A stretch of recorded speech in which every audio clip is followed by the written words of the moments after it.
ജനങ്ങളെ മറന്നുപോയ സർക്കാരാണ്, മുൻഗണനകളില്ലാത്ത സർക്കാരാണ്. പാവങ്ങളെ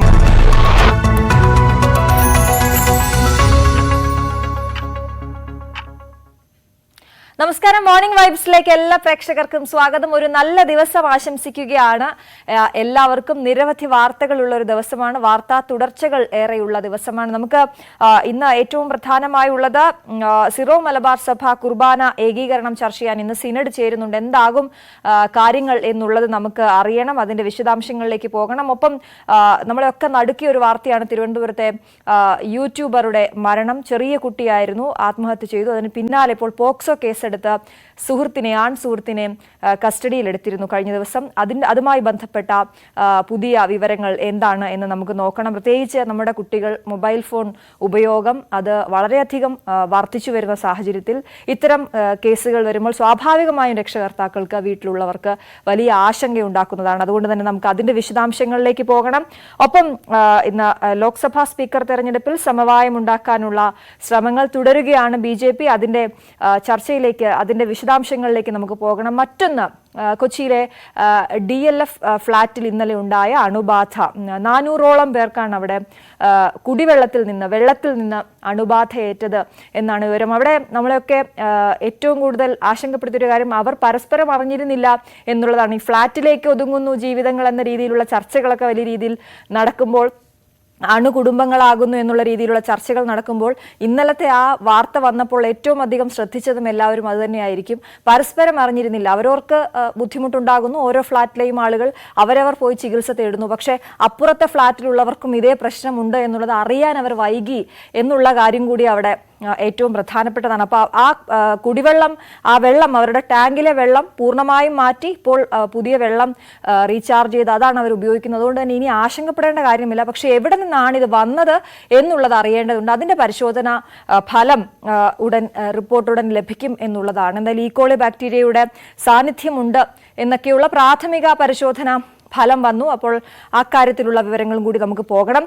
എന്തായാലും ഒരിക്കൽ കൂടി എല്ലാവർക്കും നല്ലൊരു ദിവസം ആശംസിക്കുകയാണ്. നമ്മൾ ഇനി വാർത്തകളിലേക്ക് പോകും. സർക്കാരിനെതിരെ CPM സംസ്ഥാന സമിതിയിൽ രൂക്ഷ വിമർശനമാണ് ഉണ്ടായത്. ക്ഷേമ പെൻഷൻ അടക്കമുള്ള ക്ഷേമ പദ്ധതികൾ മുടങ്ങിയത് ജനങ്ങളെ എതിരാക്കിയെന്നും വിലയിരുത്തലുണ്ട്. ജനപിന്തുണ തിരിച്ചുപിടിക്കാനും തെറ്റുതിരുത്തൽ നടപടികൾക്കുമായി മാർഗരേഖ സംസ്ഥാന സമിതി തയ്യാറാക്കും. ഇന്നും ചർച്ച തുടരും. സംസ്ഥാന സെക്രട്ടറി അവതരിപ്പിച്ച റിപ്പോർട്ടിന്മേലാണ് ചർച്ച.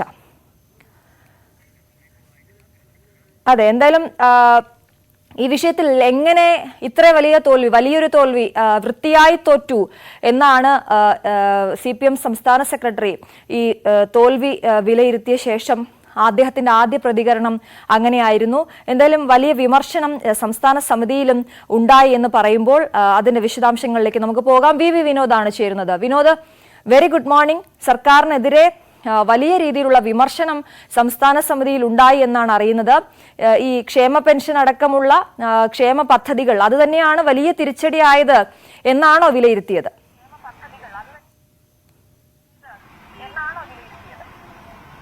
ആ നിലയ്ക്ക് തന്നെയാണ് ഈ ക്ഷേമ പെൻഷൻ അടക്കമുള്ള കാര്യങ്ങൾ. അത് കുടിശ്ശിക വന്നത് ജനങ്ങളിൽ ഒരു സർക്കാരിനോട് എതിർപ്പ്, അല്ലെങ്കിൽ അത് സർക്കാരിനോട് നേരത്തെ ഉണ്ടായിരുന്ന ജനങ്ങൾക്കുണ്ടായിരുന്ന ആ തരത്തിലുണ്ടായിരുന്ന താല്പര്യം നഷ്ടമാകാൻ ഇടയായി എന്ന വിലയിരുത്തൽ. ഇതിൽ വിശദമായ ചർച്ചകൾ ഉണ്ടാകും. പ്രധാനമായിട്ട് 5 ദിവസത്തെ നേതൃയോഗം സംസ്ഥാന സെക്രട്ടേറിയറ്റ്, അത് കഴിഞ്ഞിട്ട് സംസ്ഥാന സമിതി യോഗങ്ങൾ, ഏറ്റവും ഒടുവിൽ സംസ്ഥാന സെക്രട്ടേറിയറ്റ്. അപ്പോഴും ഈ CPI ജില്ലാ യോഗങ്ങളിൽ ഉയർന്ന കാര്യമുണ്ട്, മുഖ്യമന്ത്രി മാറണമെന്ന ഒരു കാര്യം. പക്ഷേ അത് CPM നേതൃയോഗങ്ങളിൽ ചർച്ചയാകില്ല, അല്ലെങ്കിൽ ആ തരത്തിലുള്ള ചർച്ചകളിലേക്ക് പോകില്ല. ഒരുപക്ഷെ CPIയെ വിമർശിക്കുന്നതിനോ CPI ആ തരത്തിലുള്ള ചർച്ച നടത്തിയതോ പോലുള്ള കാര്യങ്ങൾ ഒരു തരത്തിലും ഈ യോഗത്തിലേക്ക് വരാനിടയില്ല എന്ന് തന്നെയാണ് മനസ്സിലാക്കുന്നത്. CPI യോഗങ്ങളിലാകട്ടെ മുഖ്യമന്ത്രിക്കെതിരെയുള്ള കടുത്ത വിമർശനങ്ങളാണ് ഉണ്ടായത്. മുഖ്യമന്ത്രിയുടെ സമീപനം ഉൾപ്പെടെയുള്ള കാര്യങ്ങൾ അത് തന്നെയാണ് തിരുവനന്തപുരത്തും ആലപ്പുഴയിലും ഉൾപ്പെടെ വിവിധ ഇടങ്ങളിൽ വിമർശനങ്ങളായി ഉയർന്നത്. എറണാകുളം CPM ജില്ലാ കമ്മിറ്റി യോഗത്തിലും ഈ തരത്തിലുള്ള മുഖ്യമന്ത്രിക്കെതിരെയല്ല, പക്ഷേ ഈ സർക്കാരുമായി ബന്ധപ്പെട്ട ചില കാര്യങ്ങൾ, അവിടെയുള്ള നേതാക്കളുടെ ചില പ്രതികരണങ്ങൾ എന്ന തരത്തിൽ വാർത്തകളായി വന്നിരുന്നു. ഏതായിരുന്നാലും തെറ്റുതിരുത്തൽ എന്ന നിലയിലേക്ക് പോകും എന്ന് നേരത്തെ തന്നെ എം വി ഗോവിന്ദൻ പറഞ്ഞിരുന്നു. പാർട്ടി സംസ്ഥാന സെക്രട്ടറി അവതരിപ്പിച്ച റിപ്പോർട്ടിന്മേലാണ് ചർച്ചകൾ തുടരുന്നത്. ബിജെപിയുടെ കടന്നുകയറ്റം തന്നെയാണ് ഗൌരവമുള്ള വിഷയമായി CPM കണക്കാക്കുന്നത്. കാരണം 2019 തിരഞ്ഞെടുപ്പ് ഫലം അത് ഒരു സീറ്റ് എന്നതിലേക്ക് ഒതുങ്ങി. അതിന് സമാനമായി ആലപ്പുഴയിലെ സീറ്റിന് പകരം ആലത്തൂരിൽ ഒരു സീറ്റ് എന്ന നിലയ്ക്ക് തന്നെയാണ് അവിടെ കൂടുതൽ സീറ്റുകൾ ഈ തിരഞ്ഞെടുപ്പിൽ CPM പ്രതീക്ഷിച്ചിരുന്നു. പക്ഷേ ആ ഒരു വളർച്ചയോ അല്ലെങ്കിൽ അങ്ങനെ സീറ്റുകളുടെ എണ്ണം വർദ്ധിപ്പിക്കുന്ന നിലയിലേക്കുള്ള ഒരു തിരഞ്ഞെടുപ്പ് നേട്ടമോ പ്രത്യേകിച്ച് ഇടതുമുന്നണിക്ക് എന്നതിനപ്പുറത്തേക്ക് CPM-ന് ഉണ്ടായില്ല. അതിനപ്പുറം 2019 താരതമ്യം ചെയ്യുമ്പോൾ ഏറ്റവും പ്രധാനപ്പെട്ട ഗൌരവമുള്ള വിഷയമായി കാണുന്നത് തൃശൂരിലെ BJP-യുടെ വിജയമാണ്.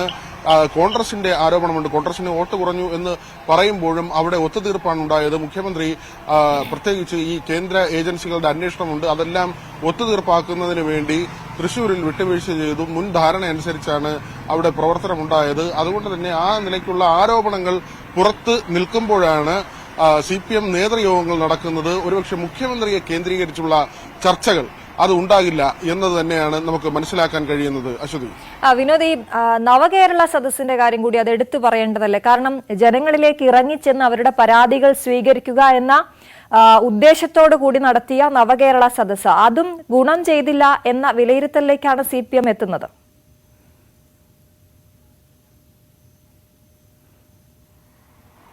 അങ്ങനെ തന്നെയാണ്. ഇപ്പോൾ രാമചന്ദ്ര ഗുഹയെ പോലുള്ള എഴുത്തുകാർ അല്ലെങ്കിൽ അങ്ങനെ ഇടപെടുന്ന ആളുകൾ ഏകാധിപതിയാണ്, അല്ലെങ്കിൽ ജനങ്ങളിൽ നിന്ന് അകന്നു നിൽക്കുന്നു, ധാർഷ്ട്യമുള്ള മുഖ്യമന്ത്രി എന്ന തരത്തിൽ CPI-യുടെ വിമർശനം വരുന്നു.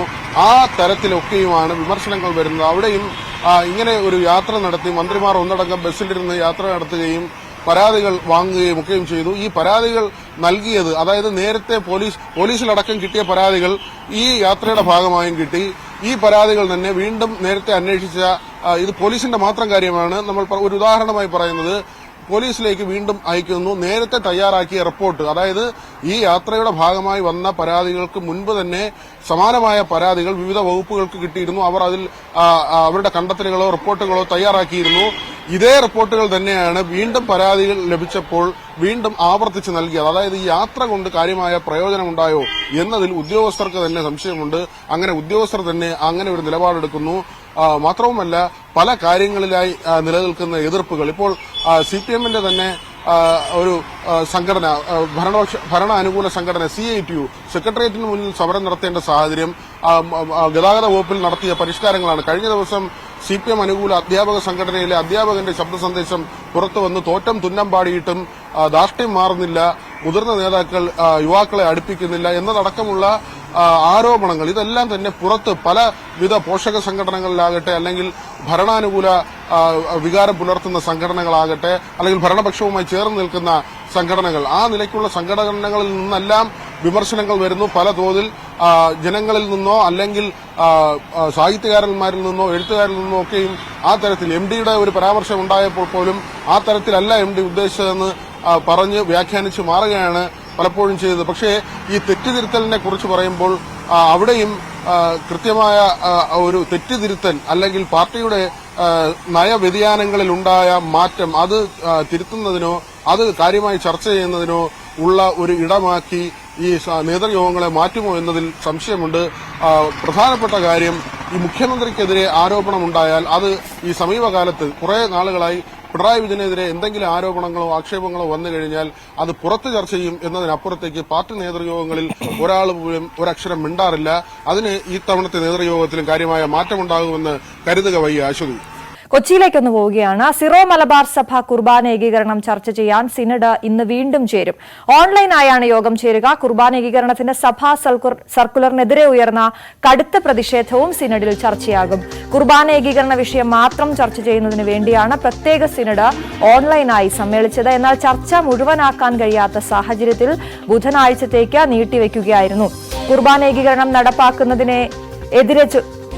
നടപ്പാക്കുന്നതിനെ ചൊല്ലി എറണാകുളം അങ്കമാലി അതിരൂപതയിൽ നിലവിലുള്ള പ്രതിഷേധം ക്രമസമാധാന പ്രശ്നങ്ങളിലേക്ക് നീങ്ങുകയാണ്.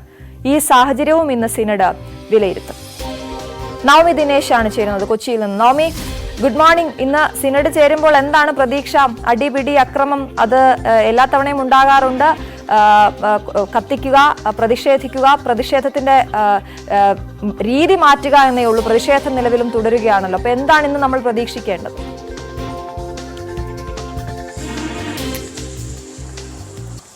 Very good morning Aswathi. ഇന്ന് വൈകുന്നേരം ഓൺലൈനായിട്ടായിരിക്കും സിനഡ് യോഗം ചേരുന്നത്. ഇന്ന് ഈ യോഗത്തിന്റെ പ്രധാന അജണ്ട ഈ സിറോ മലബാർ സഭയുടെ കീഴിൽ നടക്കുന്ന വലിയ രീതിയിലുള്ള പ്രതിഷേധം, അത് ഏകീകൃത കുർബാനയുമായി ബന്ധപ്പെട്ടാണ്. നമുക്കറിയാം, വർഷങ്ങളായി ഇതുമായി ബന്ധപ്പെട്ട് വലിയ ഒരു പ്രതിഷേധമാണ് വിമതരുടെ ഭാഗത്തു നിന്നും ഉണ്ടാകുന്നത്. പള്ളി വരെ അടച്ചിട്ടുള്ള ഒരു പ്രതിഷേധം. ഈ സ്ഥാനമാറ്റം ഉണ്ടെങ്കിൽ പോലും, സ്ഥാനം മാറി വന്നു എങ്കിൽ പോലും ഇപ്പോഴും പുതിയ ആളുകൾക്ക് ഈ ഒരു വിമതരെ അനുനയിപ്പിക്കാനായി കഴിഞ്ഞില്ല. ഏറ്റവും ഒടുവിലായി മാർപ്പാപ്പയുടെ നിർദ്ദേശപ്രകാരം തന്നെ പുതിയൊരു സർക്കുലർ വരെ ഇറക്കുന്ന സാഹചര്യമുണ്ടായി. ജൂലൈ 4 ശേഷം വീണ്ടും ഈ ഏകീകൃത കുർബാന നടപ്പാക്കാത്ത പള്ളികളിലെ വൈദികരെ പുറത്താക്കുമെന്ന് കർശന നിർദ്ദേശം തന്നെയാണ് നൽകിയിരിക്കുന്നത്. അവരെ പുറത്താക്കിയായി തന്നെ കണക്കാക്കുമെന്നാണ് സർക്കുലറിൽ പറയുന്നത്. ഇവർക്ക് പിന്നീട് ഈ വിവാഹ ചടങ്ങ് പോലും നടത്താനുള്ള ഒരു അവകാശം ഉണ്ടാകില്ല. അങ്ങനെ വലിയ ഒരു വെല്ലുവിളി അല്ലെങ്കിൽ വലിയൊരു രീതിയിലുള്ള ഒരു സർക്കുലറാണ് ഇറക്കിയിരിക്കുന്നത്. പക്ഷേ ഇപ്പോഴും ആ സർക്കുലർ കഴിഞ്ഞ ഞായറാഴ്ച പള്ളികളിൽ വായിക്കണമെന്നും ഉണ്ടായിരുന്നു. പക്ഷേ അന്നും നമ്മൾ കണ്ടതാണ്, ഈ പള്ളികളിൽ വായിച്ചിട്ട് പോലും വിവിധ വിഭാഗത്തിന്റെ ഭാഗത്തു നിന്നും വലിയ പ്രതിഷേധമുണ്ടായി. ഏകീകൃത കുർബാന നടപ്പാക്കില്ല എന്നുള്ളൊരു ഒറ്റക്കെട്ടായിട്ടുള്ള ഒരു തീരുമാനത്തിൽ തന്നെ ഇപ്പോഴും നിൽക്കുകയാണ്. പല പള്ളികളിലും പോലീസ് എത്തി, നമ്മൾ കണ്ടതാണ്. എറണാകുളത്തെ പള്ളികളിലായാൽ പോലും പോലീസ് എത്തുന്ന ഒരു സാഹചര്യമുണ്ടായി. അതിനോടൊപ്പം ഈ സർക്കുലർ കത്തിക്കുന്നു. എന്തായാലും ഈ ഒരു വിഷയവുമായി ബന്ധപ്പെട്ട് സമവായത്തിലെത്താതെ നിൽക്കുകയാണ് സിറോ മലബാർ സഭയിലെ ഈ വിമതരെല്ലാം ചേർന്ന് അല്ലെങ്കിൽ ഈ പുറത്താക്കപ്പെടുമെന്ന് പറയുന്ന വൈദികർ ചേർന്ന് പുതിയൊരു സഭ രൂപീകരിക്കുമെന്നൊക്കെ കേൾക്കുന്നുണ്ട്. എങ്കിൽ പോലും അത് സിറോ മലബാർ സഭയെ സംബന്ധിച്ച് വലിയൊരു തിരിച്ചടിയും പ്രതിസന്ധിയുമായിരിക്കും. മാർപ്പാപ്പയുടെ നിർദ്ദേശം പോലും അവഗണിക്കുന്ന വൈദികർക്കെതിരെ ഇനി ഏത് രീതിയിലുള്ള ഒരു നടപടി സ്വീകരിക്കാനായിരിക്കും സിറോ മലബാർ സഭ തയ്യാറാകുക എന്നതാണ് ഇനി നോക്കിക്കാണുന്നത്. എന്തായാലും കഴിഞ്ഞ ദിവസം ചേർന്ന സിനഡിലും ഈ വിഷയം ചർച്ച ചെയ്തിരുന്നു. പക്ഷെ അതിലും കൃത്യമായൊരു തീരുമാനത്തിലെത്താൻ കഴിഞ്ഞിരുന്നില്ല. അതിനുശേഷം പിന്നീട് യോഗം പിരിഞ്ഞതിന് ശേഷമാണ് ഇന്ന് വൈകുന്നേരം വീണ്ടും ഓൺലൈനായി ചേരാമെന്ന് തീരുമാനിച്ചിരിക്കുന്നത്.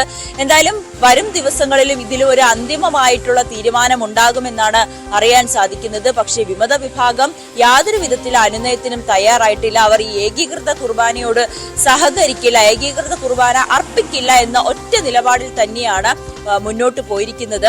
ഇന്നലെ വിമത വിഭാഗവും ഇതിനോടകം തന്നെ പല യോഗങ്ങളും ചേർന്നിട്ടുണ്ട്, പല മീറ്റിങ്ങുകളും ചേരുകയും ഇവരുടെ ഒരു നിലപാടിൽ നിന്നും വ്യതിചലിക്കില്ല എന്ന് പറയുകയും ചെയ്തിട്ടുണ്ട്. അതോടൊപ്പം തന്നെ മാർപ്പാപ്പയ്ക്ക് കത്തെഴുതാനും ഈ വിമതർ തീരുമാനിച്ചിട്ടുണ്ട്. മാർപ്പാപ്പയെ തെറ്റിദ്ധരിപ്പിക്കുന്ന രീതിയിലുള്ള പ്രവൃത്തിയാണ് ഇവിടെ നടക്കുന്നത്.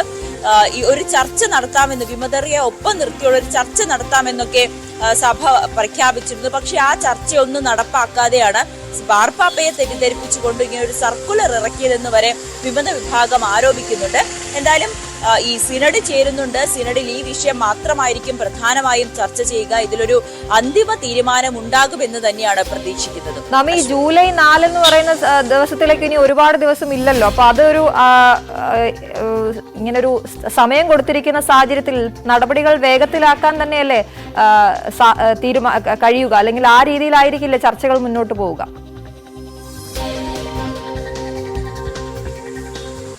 അതുകൊണ്ട് തന്നെയാണ് അടിയന്തരമായി ഒരു സിനഡ് ചേരുന്നതും ഈ വിഷയം മാത്രം ചർച്ച ചെയ്യുന്നത്. പക്ഷേ വിമത വിഭാഗം സഹകരിക്കാത്തിടത്തോളം ഇത് ഏത് രീതിയിൽ മുന്നോട്ട് കൊണ്ടുപോകണമെന്ന് സഭയ്ക്ക് ഇപ്പോഴും വ്യക്തമായിട്ടില്ല. മാർപ്പാപ്പയുടെ തന്നെ നിർദ്ദേശം 2 തവണ മാർപ്പാപ്പ പറഞ്ഞു, പിന്നീട് വീഡിയോ കോൾ, ഫോണിലൂടെ സന്ദേശം അയച്ചു, പിന്നീട് വീഡിയോ കോളിലെത്തി ഇവർക്ക് നിർദ്ദേശം നൽകി. എന്നിട്ട് പോലും ഇത് സഹകരിക്കാത്ത രീതിയിലേക്ക് പോയി കഴിഞ്ഞാൽ ഏത് രീതിയിലുള്ള ഒരു പരിഹാരത്തിലായിരിക്കും ഇനി സിറോ മലബാർ സഭ മുന്നിട്ടെത്തുക എന്നുള്ളത് ഇപ്പോഴും വ്യക്തമായിട്ടില്ല. കാരണം വിമത വിഭാഗം നമ്മൾ കണ്ടതാണ്, കഴിഞ്ഞ ദിവസങ്ങളിലൊക്കെ ഇവർ മാധ്യമങ്ങൾക്ക് മുന്നിൽ നിന്നുമൊക്കെ വന്ന് പറഞ്ഞതാണ് ഇത് തങ്ങൾ സഹകരിക്കില്ല, ഏകീകൃത കുർബാന നടപ്പാക്കില്ല എന്ന ഒറ്റ നിലപാടിൽ തന്നെയാണ്. ഇത് തന്നെയാണ് സിറോ മലബാർ സഭയെ സംബന്ധിച്ച് വലിയൊരു പ്രതിസന്ധിയിലേക്കുമാകുന്നത്. ഇനി മാർപ്പാപ്പയുടെ നിർദ്ദേശപ്രകാരം ഇവരെ പുറത്താക്കിയാൽ തന്നെയും ഈ ജൂലൈ 4 ശേഷം ഇവർ ഏകീകൃത കുർബാനയോട് സഹകരിക്കുന്നില്ല എന്നുണ്ടെങ്കിൽ ഇവരെ പുറത്താക്കിയാൽ തന്നെ ഇവരൊരു പുതിയൊരു സഭ തന്നെ രൂപീകരിക്കാനാണ് തീരുമാനിച്ചിരിക്കുന്നത്. അതായിക്കോട്ടെ, അങ്ങനെ രൂപീകരിച്ചാലും സിറോ മലബാർ സഭയെ സംബന്ധിച്ച് വലിയ പ്രതിസന്ധിയാവും.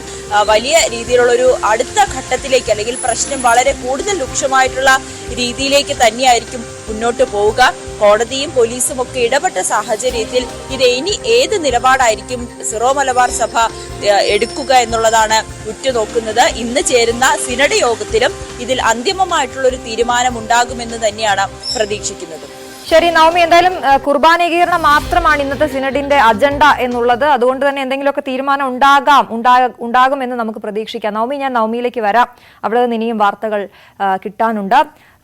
ഇൻസ്റ്റഗ്രാം ഇൻഫ്ലുവൻസറുടെ മരണത്തിൽ പോക്സോ പ്രകാരം കേസെടുത്തു. നെടുമങ്ങാട് സ്വദേശി ബിനോയിയെ പൂജപ്പുര പോലീസ് അറസ്റ്റ് ചെയ്തു. പെൺകുട്ടിയുമായി നേരത്തെ സൗഹൃദത്തിലായിരുന്ന വ്യക്തിയാണ് ബിനോയ് എന്നാണ് വിവരം. വി വിനോദാണ് തിരുവനന്തപുരത്ത് നിന്നും വിവരങ്ങളുമായി ചേരുന്നത്. വിനോദ്, ഒരിക്കലും ഒരു ഇൻഫ്ലുവൻസർ എന്ന രീതിയിൽ ആ കുട്ടിയെ പറയാൻ സാധിക്കില്ല നമുക്ക്. പ്രത്യേകിച്ച് വളരെ ചെറിയ കുട്ടികൾ മുതൽ ഇപ്പോൾ മൊബൈൽ ഫോൺ ഉപയോഗിക്കുന്നതാണ്. അതുകൊണ്ട് ഇൻഫ്ലുവൻസർ എന്ന് പറയുന്നത് ശരിയല്ലാത്തതുകൊണ്ട് നമുക്ക് യൂട്യൂബർ എന്ന് പറയാം. ഈ മരണത്തിൽ ഇപ്പോൾ പോക്സോ കേസെടുത്തിരിക്കുകയാണ്. സുഹൃത്തായ ബിനോയിയെ അറസ്റ്റ് ചെയ്തിട്ടുണ്ട്. ബിനോയെ കസ്റ്റഡിയിൽ എടുത്തിട്ടുണ്ട്. അറസ്റ്റ് രേഖപ്പെടുത്തിയിട്ടുണ്ട്. എന്താണ് നമുക്ക് ഇതിൽ ലഭ്യമാകുന്ന ഏറ്റവും പുതിയ വിവരങ്ങൾ?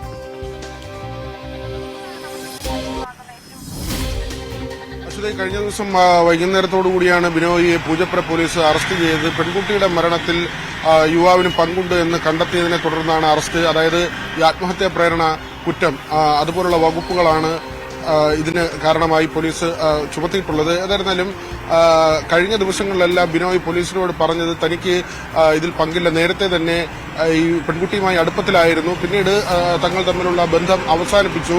പെൺകുട്ടിക്കെതിരെയുള്ള അധിക്ഷേപങ്ങൾ ഈ സൈബറിടത്തിൽ വന്നതിൽ തനിക്ക് പങ്കില്ല. താൻ അങ്ങനെ അധിക്ഷേപിക്കുകയോ താൻ ആരെങ്കിലും കൊണ്ട് അധിക്ഷേപ വാക്കുകൾ ഇടിക്കുകയോ ചെയ്തിട്ടില്ല എന്നൊരു കാര്യമാണ് ബിനോയ് പോലീസിനോട് പറഞ്ഞത്. എന്നാൽ പെൺകുട്ടിയുടെ വീട്ടുകാർ കൃത്യമായി അവരുടെ നിലപാട് പോലീസിനോട് പറഞ്ഞു. അവർ പറഞ്ഞത് മകളെ വേദനിപ്പിച്ചത് ഈ യുവാവ് തന്നെയാണ്. അങ്ങനെ ഒരു സൗഹൃദത്തിലേക്ക് പോവുകയും കുറെ നാൾ ആ സൗഹൃദം നിലനിർത്തുകയും പിന്നീട് പിന്മാറുകയുമായിരുന്നു. ഇതിൽ പെൺകുട്ടിക്ക് വേദനയുണ്ടായി.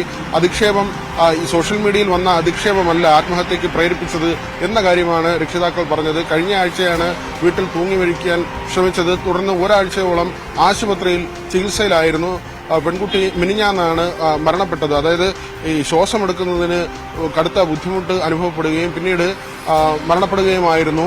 അതോടുകൂടിയാണ് ഈ പോലീസ് അന്വേഷണത്തിലേക്ക് കാര്യങ്ങൾ. ആ സംഭവം ഉണ്ടായപ്പോൾ തന്നെ പോലീസ് സ്വമേധയാ പ്രാഥമികമായ അന്വേഷണത്തിലേക്ക് പോയി. പിന്നീട് പെൺകുട്ടിയുടെ വീട്ടുകാരും സുഹൃത്തുക്കളും പരാതി നൽകുകയായിരുന്നു. ഇതിന്റെ അടിസ്ഥാനത്തിൽ വിശദമായ അന്വേഷണം നടത്തി. അവിടെ ഉയർന്നു വന്നൊരു കാര്യം, ഇവരുടെ ഒരു സൗഹൃദം അവസാനിപ്പിച്ച ശേഷം പെൺകുട്ടിയുടെ പേജിലേക്ക് വലിയ തോതിലുള്ള അധിക്ഷേപം, അത് ഈ സോഷ്യൽ മീഡിയയിൽ ഈ യുവാവിനെ അനുകൂലിച്ചിരുന്ന ആളുകൾ അവർ വ്യാപകമായി പെൺകുട്ടിക്കെതിരെ അധിക്ഷേപം ചൊരിഞ്ഞു എന്നതാണ്.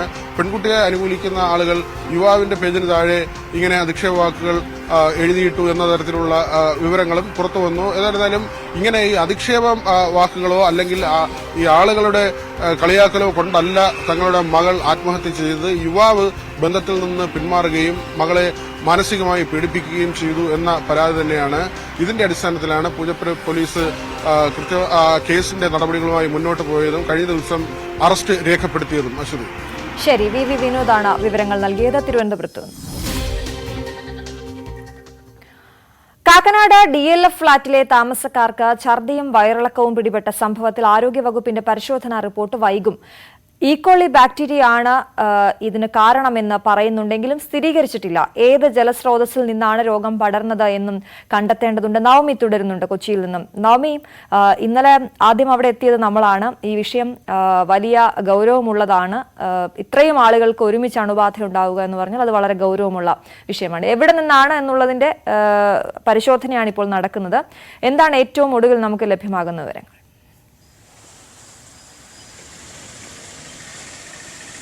അശ്വതി, ഇതിനോടകം തന്നെ 400-ലധികം പേർക്ക് ഈ രോഗം ബാധ സ്ഥിരീകരിച്ചിട്ടുണ്ട്. പക്ഷേ ഇതെന്നാണ് ഇവർക്ക് ഈ രോഗം പിടിപെട്ടതെന്ന് ഇപ്പോഴും വ്യക്തമായിട്ടില്ല. എന്തായാലും ഇന്നലെ വൈകുന്നേരം മാത്രമാണ്, അതായത് ഈ വിഷയം നടന്ന അത്രയും വിവാദമായതിനു ശേഷം മാത്രമാണ് ആരോഗ്യവകുപ്പ് അവിടെ എത്തുകയും ഈ കുടിവെള്ളം ശേഖരിക്കുകയും ചെയ്തിട്ടുള്ളത്. പ്രധാനമായും 3 സോഴ്സുകളാണ് ഇവിടെ കുടിവെള്ളത്തിനായി ആശ്രയിക്കുന്നത്. ഒന്ന് കുഴൽക്കിണർ, മറ്റൊന്ന് മഴവെള്ള സംഭരണി, മറ്റൊന്ന് ഈ പുറത്തുനിന്ന് ടാങ്കുകളിൽ നിന്നും കൊണ്ടു നിറയ്ക്കുന്ന വെള്ളം. അങ്ങനെ 3 തരത്തിലുള്ള ജലസ്രോതസ്സുകളാണ് ഇവിടെ പ്രധാനമായും ആശ്രയിക്കുന്നത്.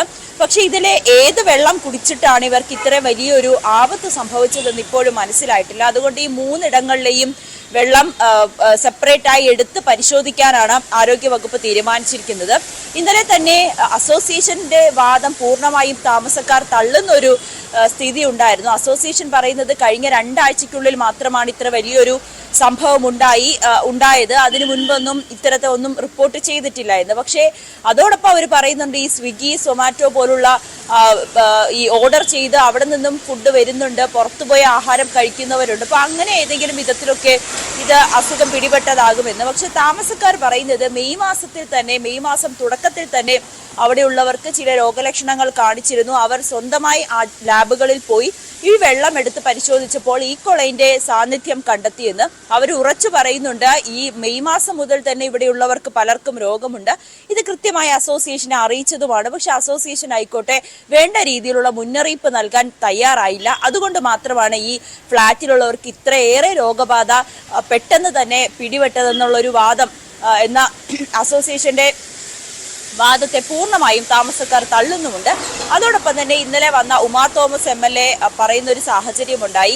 ഈ സംഭവം നടന്ന, അതായത് മെനിഞ്ഞാന്ന് വൈകുന്നേരത്തോടു കൂടി ഏകദേശം 400-ലധികം പേരെ ആശുപത്രികളിലും വീട്ടുകളിലുമൊക്കെ ആയിട്ട് ഈ രോഗലക്ഷണം കണ്ടപ്പോൾ പോലും ആദ്യം ഇവർ അറിയിച്ചത് ആരോഗ്യ വകുപ്പിനെയാണ്. മുനിസിപ്പാലിറ്റിനെ ഈ വിവരം അറിയിച്ചില്ല. അത് വലിയൊരു വീഴ്ച തന്നെയാണ്. പിന്നീട് ഇവർ ഈ ആരോഗ്യ വകുപ്പിനെ അറിയിച്ചിട്ടും പോലും ആരോഗ്യവകുപ്പ് ഈ ജലം ശേഖരിക്കാനായി എത്തിയതായിക്കോട്ടെ ഇന്നലെ വൈകുന്നേരവും അതിനു മുൻപ് പോലും അത് ഇതിന്റെ ഒരു എത്രമാത്രം സീരിയസ് ആയിട്ടുള്ള ഒരു കാര്യമാണെന്ന് ആരോഗ്യവകുപ്പ് പോലും അത് തീരുമാനിച്ചില്ല. അവർ വന്നതായിക്കോട്ടെ ഈ പ്രശ്നങ്ങളെല്ലാം കഴിഞ്ഞ ശേഷം ഇന്നലെ വൈകിട്ടും. അങ്ങനെ ഉമാ തോമസ് വലിയ രീതിയിലുള്ള ഒരു ആരോപണം ഇന്നലെ ഉന്നയിക്കുന്നുണ്ടായിരുന്നു. എന്നാലും കളക്ടർ ഇത് വിഷയവുമായി ബന്ധപ്പെട്ട് DMOയുടെ റിപ്പോർട്ട് തേടിയിട്ടുണ്ട്. പക്ഷേ ഈ ലാബിലേക്ക് ഇന്നലെ വൈകുന്നേരം മാത്രമാണ് ഈ വെള്ളം കൊണ്ടുപോയത് പരിശോധിക്കുന്നതിനായി. ആ റിസൾട്ട് ലഭിക്കാൻ ഇനിയും വൈകുമെന്നാണ് അറിയാൻ സാധിക്കുന്നത്. ആ റിസൾട്ട് വൈകിയാൽ വീണ്ടും ഈ കളക്ടർക്ക് നൽകാനുള്ള റിപ്പോർട്ടും വൈകിയായിരിക്കും DMO നൽകുക. എന്തായാലും ഈ ഇവിടെയുള്ള DLF ഫ്ളാറ്റിലെ താമസക്കാർക്ക് വേണ്ട നിർദ്ദേശങ്ങളെല്ലാം ഇതിനോടകം തന്നെ നൽകി കഴിഞ്ഞു. ഡബിൾ ക്ലോറിനേറ്റ് ചെയ്യാനുള്ള നിർദ്ദേശം നൽകി. ഡബിൾ ക്ലോറിനേറ്റ് നിലവിൽ ഈ ഫ്ളാറ്റിലേക്ക് വെള്ളം ടാങ്കുകളിലാണ് എത്തിച്ചുകൊണ്ടിരിക്കുന്നത്. അതും കൃത്യമായി ക്ലോറിനേറ്റ് ചെയ്ത വെള്ളം മാത്രമാണ് എത്തിച്ചുകൊണ്ടിരിക്കുന്നത്. ഒപ്പം 25ഓളം കുട്ടികളാണ് ആശുപത്രിയിലുള്ളതും. പക്ഷേ പേടിക്കാൻ വേണ്ടിയിട്ടുള്ള ഗുരുതരമായിട്ടുള്ള ആരോഗ്യ പ്രശ്നങ്ങളൊന്നും തന്നെ ആർക്കുമില്ല. ഈ വയറിളക്കം, ഛർദിൽ, പനി പോലുള്ള പ്രശ്നങ്ങൾ മാത്രമേ ഉള്ളൂ. എന്തായാലും കൃത്യമായിട്ടുള്ള മെഡിക്കൽ പരിശോധന ഇവർക്ക് നൽകുന്നുണ്ട്. ആസ്റ്റർ മെഡിസിറ്റിയിൽ നിന്നുള്ള പ്രത്യേക സംഘം DLF ഫ്ളാറ്റിൽ ഇന്നലെ എത്തി. അവർ ഓരോ ഫ്ളാറ്റുകൾ കയറി ഇറങ്ങിയും അവർക്ക് വേണ്ട നിർദ്ദേശങ്ങളും ചികിത്സയും ഒക്കെ നൽകുന്നുണ്ട്. എന്തായാലും ആരോഗ്യ പ്രവർത്തകരും ഇപ്പോൾ DLF ഫ്ളാറ്റിലെ ഓരോ അന്തേവാസികളോടും വിവരങ്ങൾ അന്വേഷിക്കുന്നുണ്ട്. ഈ ലാബിൽ നിന്നുള്ള റിസൾട്ട് ലഭിക്കാൻ വൈകുമെന്നത് മാത്രമേ ഉള്ളൂ അടുത്ത ഒരു ആശങ്കപ്പെടുത്തുന്നത്. എന്തായാലും ഈക്കോളൈൻ ബാക്ടീരിയ ആണെന്ന് അവിടെ താമസിച്ച ഒരു വ്യക്തി നടത്തിയ പരിശോധനയിൽ കണ്ടെത്തിയിട്ടുമുണ്ട്. ഈ സംസ്ഥാനത്ത് പലയിടത്തും മഴ മുന്നറിയിപ്പുണ്ട്. ഇപ്പൊ നവമി അവിടെ കുട ചൂടി നിൽക്കുന്നു. കൊച്ചിയിൽ എങ്ങനെ മഴയുണ്ടോ?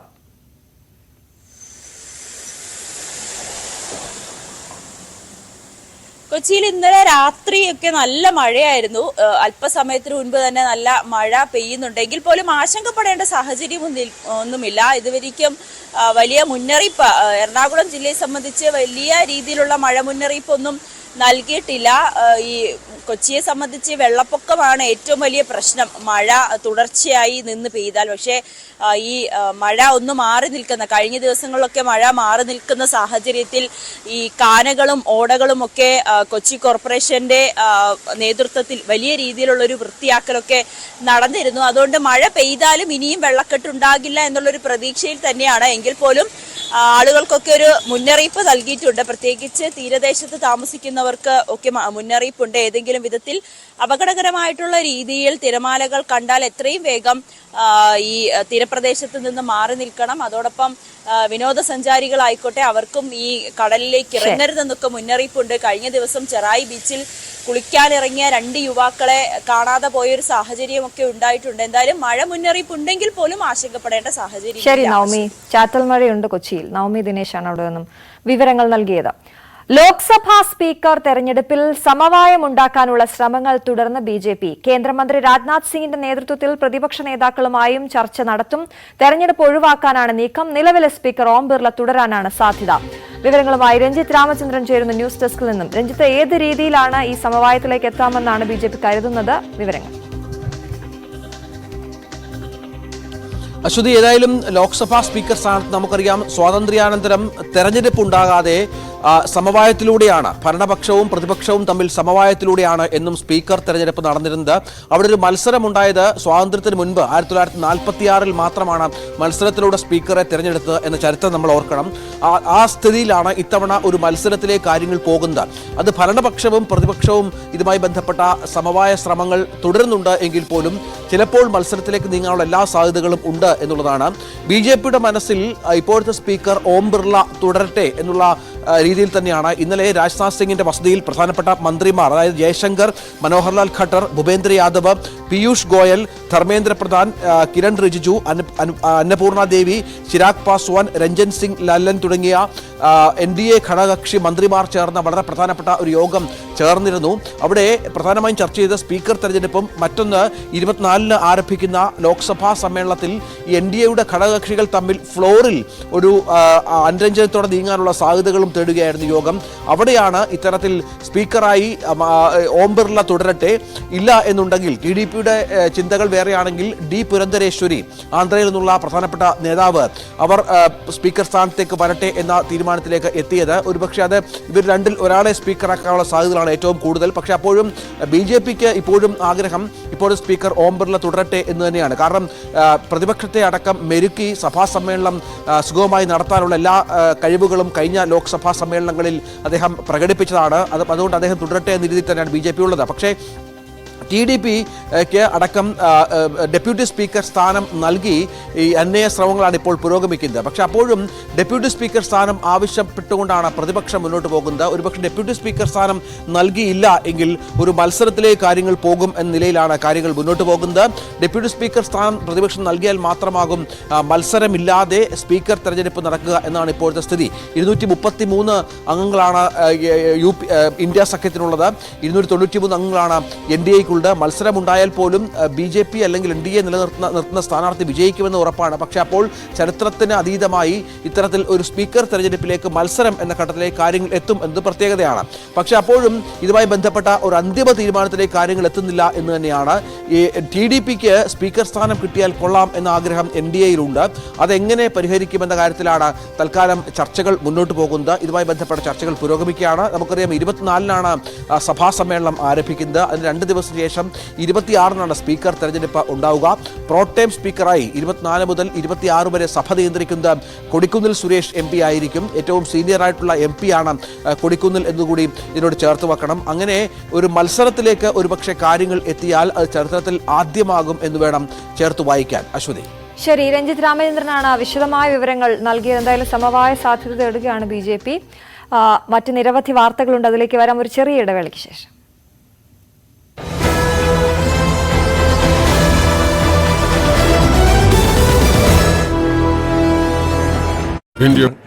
ഈ സർക്കാരിനോട് ഉൾപ്പെടെയുള്ള കാര്യങ്ങളിൽ ഈ തെരഞ്ഞെടുപ്പിൽ പ്രതിഫലിച്ചിട്ടുണ്ട്. വിജിലൻസ് കോടതി ഉത്തരവിനെതിരെ മാത്യു കുഴൽനാടൻ നൽകിയ റിവിഷൻ ഹർജിയിലാണ് നോട്ടീസ്. CN പ്രകാശ് ചേരുകയാണ്. CN പ്രകാശ്, എന്താണ് ഈ കേസുമായി ബന്ധപ്പെട്ടുള്ള കോടതി നടപടി? രഞ്ജിത്ത്, മാസപ്പടി കേസിൽ അന്വേഷണം ആവശ്യപ്പെട്ട് നൽകിയ ഹർജിയിലാണ് ഇപ്പോൾ മുഖ്യമന്ത്രി പിണറായി വിജയൻ, മകൾ വീണ വിജയൻ എന്നിവർക്കെതിരെ നോട്ടീസ് അയക്കാൻ മാത്യു കുഴൽനാടൻ MLA ആണ് ഇതുമായി ബന്ധപ്പെട്ട ഹർജി നൽകിയത്. തിരുവനന്തപുരം വിജിലൻസ് കോടതി അദ്ദേഹത്തിന്റെ ഹർജി തള്ളിയിരുന്നു. ഈ സാഹചര്യത്തിലാണ് അദ്ദേഹം ഹൈക്കോടതിയെ സമീപിച്ചത്. ഈ ഹർജിയിലാണ് ഇപ്പോൾ മുഖ്യമന്ത്രി പിണറായി വിജയൻ, മകൾ വീണ വിജയനുമെതിരെ നോട്ടീസ് അയക്കാൻ തീരുമാനിച്ചിട്ടുള്ളത്. നേരത്തെ ഇതുമായി ബന്ധപ്പെട്ട് CMR എക്സാലോജി കരാറിലെ അഴിമതി അന്വേഷിക്കണമെന്നാവശ്യപ്പെട്ടുകൊണ്ട് മൂവാറ്റുപുഴ വിജിലൻസ് കോടതിയിൽ പൊതുപ്രവർത്തകനായ ഗിരീഷ് ബാബു ഹർജി നൽകിയിരുന്നു. ഈ ഹർജി മൂവാറ്റുപുഴ വിജിലൻസ് കോടതി തള്ളിയിരുന്നു. ഇതിനെതിരെ റിവിഷൻ ഹർജി ഹൈക്കോടതി ഗിരീഷ് ബാബു നൽകിയിരുന്നു. ഗിരീഷ് ബാബുവിന്റെ ഹർജിയും മാത്യു കുഴൽനാടന്റെ ഹർജിയും ഒരുമിച്ചാണ് ഇന്ന് ഹൈക്കോടതി കേട്ടത്. ഈ സാഹചര്യത്തിലാണ് ഇന്ന് നോട്ടീസ് അയക്കാൻ തീരുമാനിച്ചിട്ടുള്ളത്. നേരത്തെ ഈ ഹർജി നൽകിയതിനു ശേഷം ഹൈക്കോടതി നൽകിയ ശേഷം പൊതുപ്രവർത്തകനായ വിജിലൻസ് കോടതി ഉത്തരവിനെതിരെ മാത്യു കുഴൽനാടൻ നൽകിയ റിവിഷൻ ഹർജിയിലാണ് നോട്ടീസ്. CN പ്രകാശ് ചേരുകയാണ്. CN പ്രകാശ്, എന്താണ് ഈ കേസുമായി ബന്ധപ്പെട്ടുള്ള കോടതി നടപടി? രഞ്ജിത്ത്, മാസപ്പടി കേസിൽ അന്വേഷണം ആവശ്യപ്പെട്ട് നൽകിയ ഹർജിയിലാണ് ഇപ്പോൾ മുഖ്യമന്ത്രി പിണറായി വിജയൻ, മകൾ വീണ വിജയൻ എന്നിവർക്കെതിരെ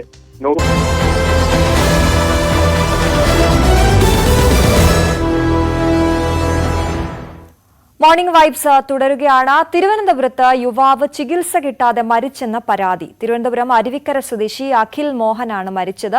ആശുപത്രിക്കെതിരെ ഗുരുതര ആരോപണവുമായി കുടുംബം രംഗത്ത് വന്നു. തിരുവനന്തപുരം SK ഹോസ്പിറ്റലിനെതിരെയാണ് പരാതി.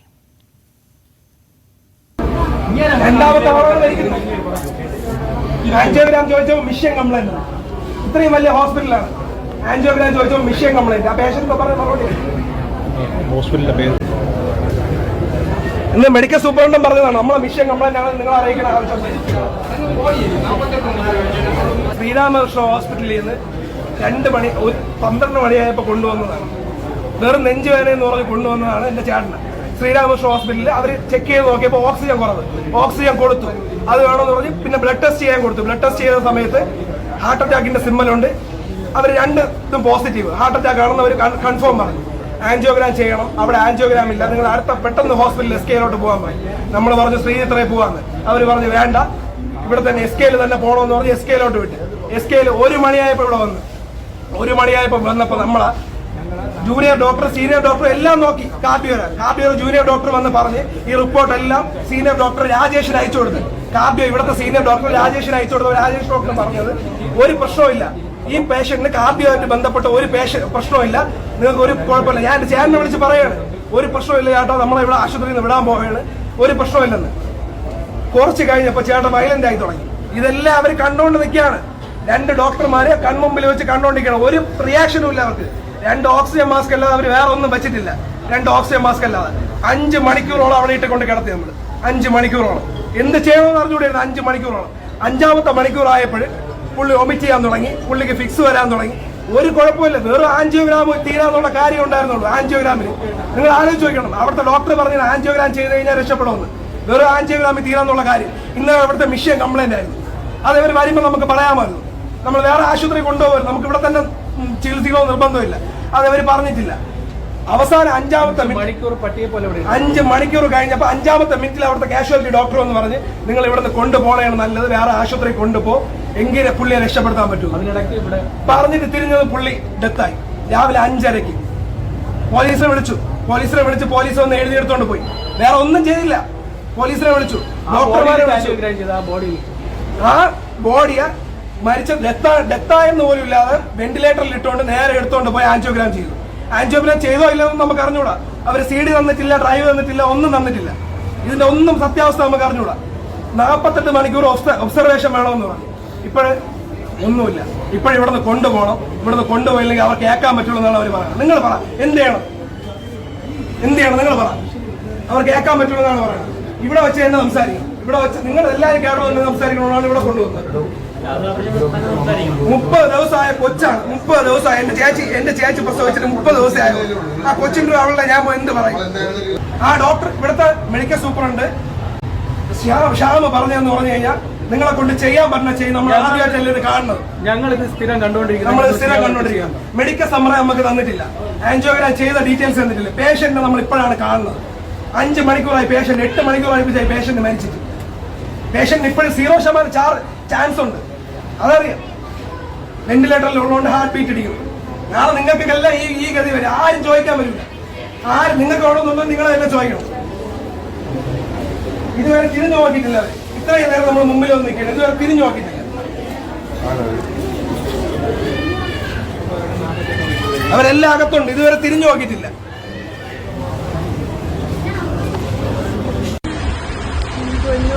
നല്ലപോലെ ഇവിടെ കൊണ്ടുവന്നിട്ട് ഡോക്ടർമാർ നോക്കാത്തോണ്ടാണ്. എന്തൊരു പറയാൻ എന്താണ് ശരിക്കും സംഭവിച്ചതല്ലേ? കുറച്ച് മെഡിക്കൽ കോളേജിലാണ് മുമ്പേ കൊണ്ടുപോയത്. അവിടെ ചെന്നപ്പോഴത്തേക്ക് അവർ പറഞ്ഞു അവിടെ ബെഡില്ല, പിന്നെ ICU ഇല്ലെന്ന് പറഞ്ഞു. ബെഡ് ഷെയർ ചെയ്താൻ പറ്റുമെന്ന് വെച്ചപ്പോഴത്തേക്ക് അതും പറ്റൂലെന്ന് പറഞ്ഞു. അങ്ങനെ ഞങ്ങൾ അവിടുന്ന് നേരെ ശ്രീരാമകൃഷ്ണ ഹോസ്പിറ്റലിൽ കൊണ്ടുവന്നു. അവിടെ കൊണ്ടുവന്ന് അവിടെ 1 മണിക്കൂർ കിടത്തി നോക്കിയപ്പോൾ അവിടെ കാർഡിയോളജിയുടെ ഇത് കാണിക്കണം. അപ്പോഴത്തേക്ക് നേരെ SKയിലോട്ട് കൊണ്ടുപോകാൻ അവർ തന്നെ പറഞ്ഞ് SKയിൽ കൊണ്ടുവന്നു. ഇവിടെ കൊണ്ടുവന്ന് നോക്കിയിട്ട് എൻ്റെ മോൻ വന്നപ്പോഴത്തേക്കും നല്ല രീതിയിലാണ് ഇവിടെ വന്നത്. അത് കഴിഞ്ഞിട്ട് ഇവിടെ കൊണ്ടുവന്ന് കിടത്തി നെഞ്ചുവേദന എന്ന് പറഞ്ഞ് ഡോക്ടർമാർ നോക്കിയിട്ട് നെഞ്ചുവേദനയല്ല എന്നൊക്കെ പറഞ്ഞു. എന്നിട്ട് പിന്നെ ബ്ലോക്ക് ഉണ്ട്, ഉടനെ ഒരു ഓപ്പറേഷൻ വേണമെന്ന് പറഞ്ഞു. അത് കഴിഞ്ഞിട്ട് കുറേ നേരം കഴിഞ്ഞപ്പോൾ ഞങ്ങളെല്ലാം കൂടെ അകത്ത് കയറ്റിട്ട് പറഞ്ഞു ബ്ലോക്കല്ല, ഇത് കണ്ട ഇത് ബ്ലോക്കല്ല, എന്തോന്നൊക്കെ TV കാണിച്ചിട്ട് ഇറങ്ങി. അവിടെ താഴെ വെച്ച് വന്നതിന് അവൻ കുറേ പ്രാവശ്യം ശബ്ദിച്ചിട്ട് പിന്നെ അവന് ഓർമ്മയൊന്നും ഇല്ലായിരുന്നു. ഒരാഴ്ച ചികിത്സ തന്നെയാണ് ഒരു ഭാഗത്തു നിന്നുള്ള വീഴ്ച. ഇവര് ശരിക്കും എൻ്റെ മക്കളെ നോക്കിയിരുന്നെങ്കിൽ ഇങ്ങനെ വരികയുണ്ട്. ഞങ്ങൾ വന്നപ്പോൾ നല്ലപോലെ വന്ന എൻ്റെ മക്കളാണ്. എന്റെ അച്ഛൻ ഇതേ അവസ്ഥ തന്നെ വരാം. നിങ്ങൾ ആരും ഉണ്ടാതിരിക്കുക. അവർ സൗരതാപയ ഒരു സഹോദരനാണ്, തളകി മരിച്ചു പോയതാണ്. ഞാൻ ആരും അല്ല, പേപ്പറിൽ എനിക്ക് തന്നെ വിഷമമാകുന്നുണ്ട്. കാരണം കുഞ്ഞൊക്കെ ഉള്ളതെന്ന് കാരണം നമുക്ക് തന്നെ വിഷമം.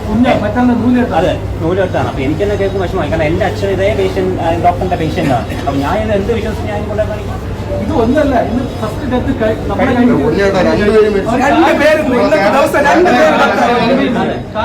രണ്ടുപേര് ആൻജിയോഗ്രാം മിഷൻ കംപ്ലൈന്റ് ആണെന്നുള്ള പേരിൽ 2 പേര് ഡെത്തായി. അവര് ആ പേഷ്യൻസ് കാല് പിടിച്ചവര് കൊടുത്തില്ല. മരിച്ചു കിടക്കുന്ന ആളെ തിരിച്ചു കിട്ടിയൊന്നുമില്ല. പക്ഷെ ഇതിന് നമുക്ക് എന്താണെന്ന് വെച്ചാൽ ഇതിന് നമുക്ക് 5 മണിക്കൂർ നമ്മളെ ഇട്ടുകൊണ്ടിരുന്ന 5 മണിക്കൂർ നമുക്ക് അറിയാൻ പറ്റും. അതിന് തന്നെയാണ് ഇത്ര ഇഷ്യൂ ഉണ്ടാകുന്നത്. സപ്പോർട്ട് ചെയ്യുന്നത് നമുക്ക് ഇതേപോലെ ഗതികളുണ്ടാവും. കാരണം നമ്മൾ അറിയാതെ പോയി കഴിഞ്ഞാൽ ഞാൻ ഇതേപോലെ ഇതേ അവസ്ഥയിൽ ഞാൻ 2 മണിക്കൂർ കൊണ്ട് അവിടെ വന്നിരിക്കുകയാണ്. ജോലിസ്ഥലത്ത് കുഴഞ്ഞു വീണ അഖിൽ മോഹനെ ആദ്യം മെഡിക്കൽ കോളേജിൽ എത്തിച്ചെങ്കിലും ICU യൂണിറ്റും കിടക്കകളും ഇല്ലെന്ന് പറഞ്ഞ് തിരിച്ചയക്കുകയായിരുന്നു. പിന്നീട് ശാസ്തമംഗലത്തെ ശ്രീരാമകൃഷ്ണ ഹോസ്പിറ്റലിൽ എത്തിക്കുകയും അവിടെ നിന്നാണ് SK ഹോസ്പിറ്റലിലേക്ക് എത്തിച്ചതും. അതേസമയം ആശുപത്രിയുടെ വിശദീകരണം ഇതുവരെ വന്നിട്ടില്ല. വിനോദാണ് ചേരുന്ന വിവരങ്ങളുമായി. വിനോദ്, ഗുരുതര ആരോപണമാണ് അയാളുടെ കുടുംബത്തിന്റെ ഭാഗത്തു നിന്നും ഉണ്ടാകുന്നത്. എന്താണ് നമുക്ക് മനസ്സിലാകുന്നത്? അശ്വതി, കഴിഞ്ഞ ദിവസമാണ് അഖിലിന്റെ മരണം സംഭവിച്ചത്. ജോലി സ്ഥലത്ത് കുഴഞ്ഞു വീഴുകയായിരുന്നു. തുടർന്ന് തിരുവനന്തപുരം മെഡിക്കൽ കോളേജിലേക്ക് കൊണ്ടുവന്നു. അവിടെ കിടക്കകൾ ഇല്ല എന്ന കാര്യം ചൂണ്ടിക്കാട്ടി മടക്കി അയക്കുകയായിരുന്നു. തുടർന്ന് ആദ്യം ശ്രീരാമകൃഷ്ണ സ്വകാര്യ ആശുപത്രിയാണ്, ആ ആശുപത്രിയിലേക്ക് കൊണ്ടുപോവുകയും അവിടെ ഇതിന് ചികിത്സിക്കാനുള്ള സംവിധാനം ഇല്ലാത്തത് കൊണ്ട് തന്നെയാണ് SK ആശുപത്രിയിലേക്ക് അവർ അയച്ചത്. ഈ സമയം അത്രയും നെഞ്ചുവേദന കൊണ്ട് അഖിൽ വാഹനത്തിൽ ഇരിക്കുകയായിരുന്നു. ബന്ധുക്കളുണ്ടായിരുന്നു, വളരെ വലിയ അസ്വസ്ഥത പ്രകടിപ്പിക്കുന്നുണ്ടായിരുന്നു. തുടർന്ന് SK ആശുപത്രിയിൽ എത്തിയെങ്കിലും ആദ്യം ഈ ഹൃദയാഘാതത്തിന്റെ കാരണമെന്നുമല്ല, ഹാർട്ടിന്റെ പ്രശ്നമല്ല, ഹൃദയ സംബന്ധമായ അസുഖമല്ല എന്ന് ഡോക്ടർമാർ പറഞ്ഞതായി അഖിലിന്റെ ബന്ധുക്കൾ പറയുന്നുണ്ട്. തുടർന്ന് വീണ്ടും അസ്വസ്ഥനാവുകയും ഈ നെഞ്ചുവേദന ഉണ്ട് എന്ന് ബന്ധുക്കളോട് പറയുകയും ചെയ്തു, ഛർദ്ദിക്കുകയും ചെയ്തു. അതിനുശേഷം ഈ ജൂനിയർ ഡോക്ടർമാർ മറ്റൊരു ഡോക്ടറെ വിളിച്ചു വരുത്തിയെന്നും ഏറെ നേരം ചികിത്സ ഇല്ലാതെ തന്നെ അവിടെ തുടരേണ്ടി വന്നു എന്നുമാണ് ബന്ധുക്കൾ പറയുന്നത്. ആൻജിയോഗ്രാം ചെയ്തിരുന്നില്ല. ഈ മെഷീൻ തകരാറായതുകൊണ്ട് തന്നെ മറ്റു ചിലർക്കും ഈ ചികിത്സ രീതിയിലേക്ക് പോകാൻ കഴിഞ്ഞില്ല. അങ്ങനെ ഒരു കാര്യം കൂടി ബന്ധുക്കൾ പറയുന്നുണ്ട്. അതിനുശേഷം ഈ മരണപ്പെട്ട ശേഷം ശസ്ത്രക്രിയ നടത്തുകയും വെന്റിലേറ്ററിലേക്ക് മാറ്റുകയും ചെയ്തു എന്ന മറ്റൊരു ആരോപണം കൂടിയുണ്ട്. അതായത് മരിച്ച ശേഷം ശസ്ത്രക്രിയ നടത്തിയെന്നത് പലപ്പോഴും ഇങ്ങനെ മരണപ്പെടുന്ന ആളുകളുടെ ബന്ധുക്കൾ സ്വകാര്യ ആശുപത്രികൾക്കെതിരെ ഉന്നയിക്കുന്ന ഒരു ഗുരുതരമായ ഒരു ആരോപണമാണ്. ഈ ബിൽ തുക കൂട്ടി വാങ്ങുന്നതിന് വേണ്ടി, വലിയ തുകകൾ വാങ്ങുന്നതിന് വേണ്ടി ഇത്തരത്തിൽ ശസ്ത്രക്രിയ നടത്തിയെന്നും അതിനുശേഷം വെന്റിലേറ്ററിന്റെ സഹായം തേടിയെന്നുമുള്ള തരത്തിലുള്ള വിവരങ്ങൾ പിന്നീട് ബന്ധുക്കളോട് പറയുകയും വലിയ തുകകൾ വാങ്ങുകയും ചെയ്യുന്നു എന്നുള്ള പരാതികൾ, ആ തരത്തിലെ ഒരു കാര്യം കൂടി ഉണ്ടായി എന്ന് പറയുന്നു. അഖിലിനാകട്ടെ 30 ദിവസം പ്രായമായ കുഞ്ഞാണുള്ളത്. കൃത്യമായ ചികിത്സ ലഭിച്ചിരുന്നുവെങ്കിൽ അഖിലിന് ജീവൻ നഷ്ടമാകില്ലായിരുന്നു എന്ന് ബന്ധുക്കൾ പറയുന്നു. അശ്വതി, വിനോദ്, ഇതിൽ വ്യക്തമാകാത്തൊരു കാര്യം ഇതാണ്. അവിടെ ഈ SK ഹോസ്പിറ്റലിലേക്ക് അഖിലിനെ കൊണ്ടുവന്ന സമയത്ത് അവിടെ ആവശ്യത്തിന് ഡോക്ടർമാരും ജൂനിയർ ഡോക്ടർ സീനിയർ ഡോക്ടർക്ക് റിപ്പോർട്ട് അയക്കുകയും അതിന്റെ വിശദാംശങ്ങൾ തേടുകയും ഒക്കെ ചെയ്തു. പക്ഷേ ഈ ആൻജിയോഗ്രാം ചെയ്യാനുള്ള സജ്ജീകരണം അവിടെ ഇല്ല എന്നിവരെ അറിയിക്കാത്തത് എന്തുകൊണ്ടാണ്? അത് തന്നെയല്ലേ ബന്ധുക്കളും ഉയർത്തുന്ന പരാതി? ആശുപത്രിയാണ് അക്കാര്യത്തിൽ ഒരു ഔദ്യോഗിക സ്ഥിരീകരണം ഇനി നൽകേണ്ടത്. ആശുപത്രിയുടെ വിശദീകരണം വരേണ്ടതുണ്ട്. അല്ലെങ്കിൽ ഈ ആരോഗ്യവകുപ്പ് ഇക്കാര്യത്തിൽ അന്വേഷണം നടത്തുമോ എന്നതും വ്യക്തമാകേണ്ടതുണ്ട്. പലപ്പോഴായി ഈ പിഴവുകൾ, ആശുപത്രിയിലെ പിഴവുകൾ വാർത്തയാകുന്ന സാഹചര്യമുണ്ട്. കൈവിരലിന്റെ ശസ്ത്രക്രിയയ്ക്ക് വന്ന കുട്ടിയുടെ നാവിൽ ശസ്ത്രക്രിയ ചെയ്ത സംഭവം വരെ ഉണ്ടായ അത് അടുത്തിടെയാണ്. ആ തരത്തിലുള്ള ഗുരുതരമായ പിഴവുകൾ പലയിടങ്ങളിലായി സംഭവിക്കുന്നു. പക്ഷെ ഇവിടെ എന്താണ് സംഭവിച്ചതെന്ന വിശദീകരണം, ആശുപത്രിയുടെ ഒരു ഔദ്യോഗിക വിശദീകരണം വരികയും അക്കാര്യത്തിലൊരു പ്രത്യേക സംഘത്തെ കൊണ്ട്, മെഡിക്കൽ സംഘത്തെ കൊണ്ട് തന്നെ ആരോഗ്യവകുപ്പ് അന്വേഷിക്കുകയും വേണം എന്ന ആവശ്യം അത് അങ്ങനെ ബന്ധുക്കൾ ഉന്നയിക്കുന്നുണ്ട്. എന്തുകൊണ്ടാണ് 5.5 മണിക്കൂർ ഒരാളിന് ഹൃദയാഘാതം അല്ലെങ്കിൽ അതിന്റെ ലക്ഷണങ്ങൾ കണ്ടിട്ടും കൃത്യമായ ചികിത്സ ലഭിക്കാതെ പോയത് എന്നത് ഗുരുതരമായ കാര്യമാണ്. തിരുവനന്തപുരം മെഡിക്കൽ കോളേജിൽ എന്തുകൊണ്ട് ഇദ്ദേഹത്തെ പ്രവേശിപ്പിച്ചില്ല, മടക്കി അയച്ചത്, കിടക്കകളില്ല എന്ന ഒരു കാര്യം പറഞ്ഞ് മടക്കി അയക്കുമ്പോൾ അതിന്റെ ഒരു ഗുരുതര സ്ഥിതി കൂടിയുണ്ട്. ഒരു സാധാരണക്കാരൻ 3 ആശുപത്രികളിൽ പോകേണ്ടി വരുന്ന നില അത് ഗൗരവമുള്ള ഒരു കാര്യം തന്നെയാണ്. ചെറുപ്പക്കാരനാണ്, 30 ദിവസം മാത്രം പ്രായമുള്ള കുഞ്ഞിന്റെ പിതാവാണ്. ഈ തരത്തിൽ വളരെ വേദന ഉണ്ടാക്കുന്ന ഒരു സംഭവം തന്നെയാണ്. ആശുപത്രിയിലെത്തി നെഞ്ചുവേദന ഉണ്ട് എന്ന കാര്യം അറിയിച്ചിട്ട് കൂടി ആ നിലയ്ക്കുള്ള ഒരു പരിശോധനയിലേക്ക് പോയില്ല. ആദ്യം അവിടെ ബന്ധുക്കളെ സിസ്റ്റത്തിൽ കാണിച്ചു, ഇങ്ങനെ ബ്ലോക്ക് ആണെന്ന് ആദ്യം പറയുകയും പിന്നീട് ബ്ലോക്ക് ഇല്ല എന്ന് പറയുകയും ചെയ്തതായി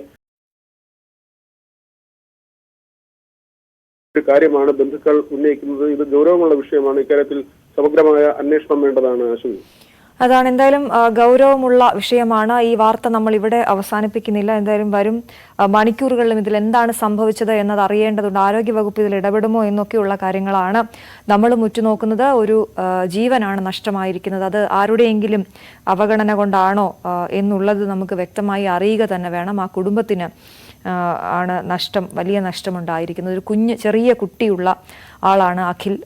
എത്രയോ ദിവസങ്ങൾ മാത്രം പ്രായമുള്ള കുഞ്ഞുള്ള ആളാണ് മരിച്ചിരിക്കുന്നത്. എന്തായാലും ആ വാർത്തയുടെ വിശദാംശങ്ങളിലേക്ക് വരും മണിക്കൂറുകളിൽ നമുക്ക് വരാം. വിനോദ്, നമ്മുടെ ഫേസ്ബുക്കിലും നിരവധി കമൻറ്റുകൾ വരുന്നുണ്ട്. വലിയ ദേഷ്യത്തിലുള്ള കമൻറ്റുകൾ വരുന്നുണ്ട്. നിയമത്തിന്റെ അഡ്വക്കേറ്റ് രവീന്ദ്രകുമാർ പറയുന്നു, നിയമത്തിന്റെ മറവിൽ ജനങ്ങളെ ശിക്ഷിക്കുന്ന സംവിധാനമായി ആരോഗ്യവകുപ്പ് മാറിയിരിക്കുകയാണ്.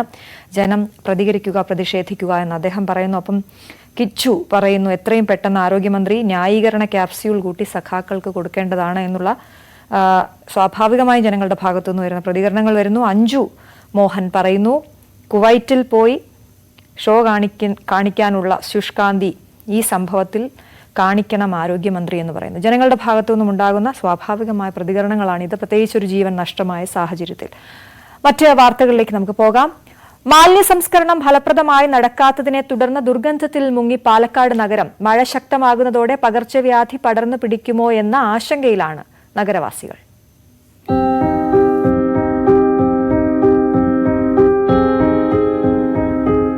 സംസ്ഥാനത്ത് തന്നെ ഏറ്റവും മലീമസമായ നഗരങ്ങളിൽ ഒന്നാണ് പാലക്കാട്.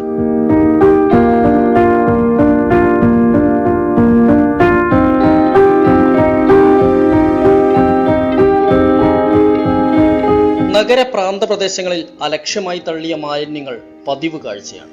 നഗരസഭയുടെ മാലിന്യ വണ്ടികൾ തലങ്ങും വിലങ്ങും ഓടുന്നുണ്ടെങ്കിലും കാര്യമായ പ്രയോജനമില്ല.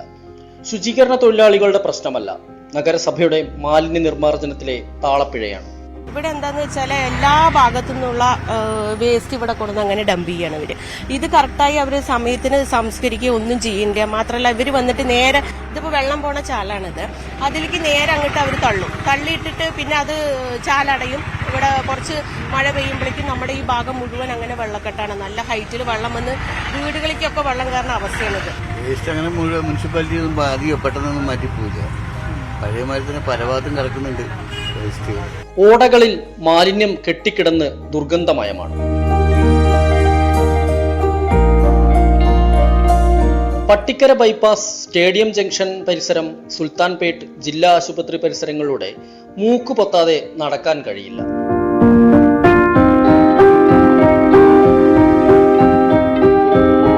മഴ ശക്തമായാൽ പകർച്ചവ്യാധി പടർന്നു പിടിക്കുമോ എന്ന ആശങ്കയിലാണ് നഗരവാസികൾ. ന്യൂസ് 18 പാലക്കാട്. സ്ഥാനാർത്ഥി ആരെന്ന കാര്യത്തിൽ തീരുമാനമായില്ലെങ്കിലും തെരഞ്ഞെടുപ്പ് മുന്നൊരുക്കങ്ങൾ തുടങ്ങിയതായി BJP പാലക്കാട് ജില്ലാ അധ്യക്ഷൻ KM ഹരിദാസ്. ഇത്തവണ പാലക്കാട് പിടിക്കാനാകുമെന്നാണ് പ്രതീക്ഷയെന്നും KM ഹരിദാസ് ന്യൂസ് 18നോട് പറഞ്ഞു. വീണ്ടും ഒരു ഉപതെരഞ്ഞെടുപ്പിന്റെ കാലമെത്തുന്നു. രാഷ്ട്രീയ പാർട്ടികൾ, മുന്നണികൾ എല്ലാം തന്നെ സ്ഥാനാർത്ഥി ചർച്ചകളിലേക്ക് സജീവമായി കൊണ്ടിരിക്കുന്നു. ഒപ്പം തന്നെ തെരഞ്ഞെടുപ്പിന്റെ മുന്നൊരുക്കങ്ങളും സജീവമാണ്. എന്തായാലും നമ്മുടെ കൂടെയുള്ളത് BJPയുടെ പാലക്കാട് ജില്ലാ അധ്യക്ഷനായ KM ഹരിദാസാണ്. നമസ്കാരം. എങ്ങനെയുണ്ട് തെരഞ്ഞെടുപ്പിന്റെ മുന്നൊരുക്കങ്ങളൊക്കെ തുടങ്ങിയോ? മുന്നൊരുക്കം ആയി വരുന്നു. അത്രയും അതിന്റെ ഒരു വലിയൊരു മുന്നൊരുക്കങ്ങളിലേക്ക് എത്തി വരുന്നല്ലേ ഉള്ളൂ. എന്തായാലും BJPക്ക് വലിയ സാധ്യതയുള്ള ഒരു സ്ഥലമായിട്ടാണ് പാലക്കാട് നിയമസഭാ മണ്ഡലം കാണുന്നത്. കഴിഞ്ഞ തവണയൊക്കെ കപ്പിനും ചുണ്ടിനും ഇടയിൽ നിന്നാണ് നഷ്ടപ്പെട്ടത്. ഇത്തവണ എന്തായാലും തിരിച്ചു പിടിക്കും എന്നുള്ളൊരു പ്രതീക്ഷയെ തന്നെയാണോ BJP? തീർച്ചയായിട്ടും പാലക്കാട് രണ്ട് കാര്യങ്ങളുണ്ട്. ഒന്ന്, പാലക്കാട് ഈ ഒരു തെരഞ്ഞെടുപ്പ് അടിച്ചേൽപ്പിക്കപ്പെട്ട തെരഞ്ഞെടുപ്പാണ്.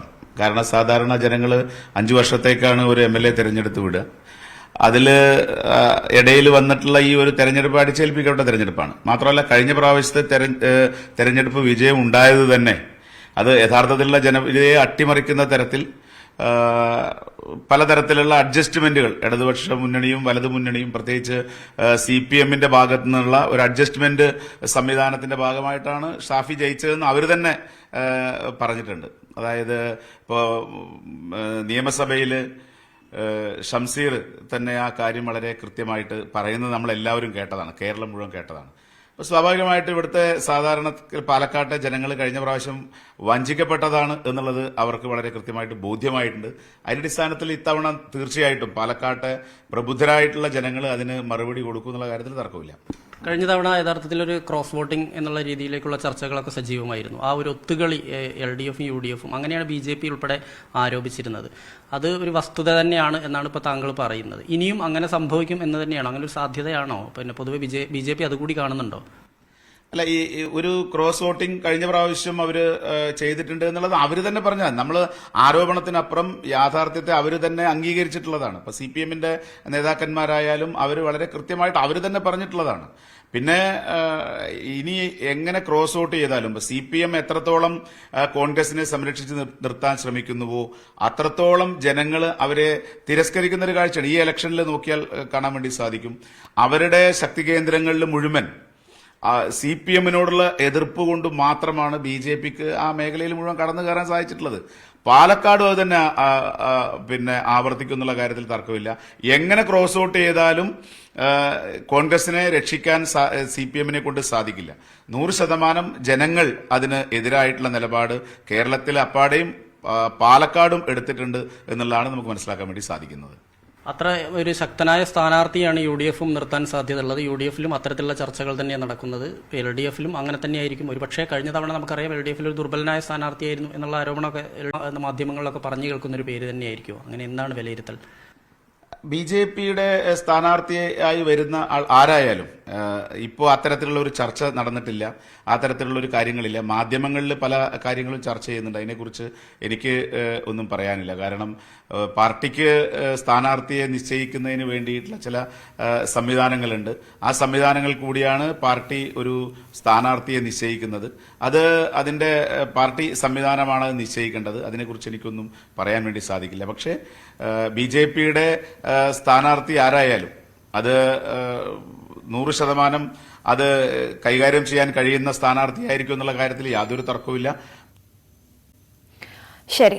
പ്രധാനമന്ത്രി നരേന്ദ്രമോദി ഇന്ന് ബീഹാറിൽ രാവിലെ നളന്ദ സന്ദർശിക്കും. രാജ്ഗീറിൽ നളന്ദ സർവകലാശാലയ്ക്ക് പുതുതായി നിർമ്മിച്ച ക്യാമ്പസ് പ്രധാനമന്ത്രി ഉദ്ഘാടനം ചെയ്യും. 2 ദിവസത്തെ സന്ദർശനത്തിനായി പ്രധാനമന്ത്രി നാളെ കശ്മീരിലെത്തും. അന്താരാഷ്ട്ര യോഗാ ദിനത്തിൽ കശ്മീരിലെ പരിപാടിയിലാണ് പ്രധാനമന്ത്രി പങ്കെടുക്കുക. ദാൽ തടാക തീരത്തെ യോഗാ കേന്ദ്രത്തിലെ പരിപാടിയിലാണ് അദ്ദേഹം പങ്കെടുക്കുക. പ്രധാനമന്ത്രിയുടെ സന്ദർശനത്തോടനുബന്ധിച്ച് കശ്മീരിൽ സുരക്ഷ ശക്തമാക്കി. ഇവിടേക്കുള്ള യാത്രയ്ക്ക് നിയന്ത്രണവും ഏർപ്പെടുത്തിയിട്ടുണ്ട്. 3ാം മോദി സർക്കാരിന്റെ പ്രഥമ പരിഗണന കർഷകർക്കാണെന്ന സന്ദേശവുമായി പ്രധാനമന്ത്രി നരേന്ദ്രമോദി 3ാം തവണയും തന്നെ MP ആയി തെരഞ്ഞെടുത്ത വാരണാസിയിലെ ജനങ്ങൾക്ക് മോദി നന്ദി പറഞ്ഞു. MP-യെ മാത്രമല്ല പ്രധാനമന്ത്രിയെ കൂടിയാണ് തെരഞ്ഞെടുത്തത്.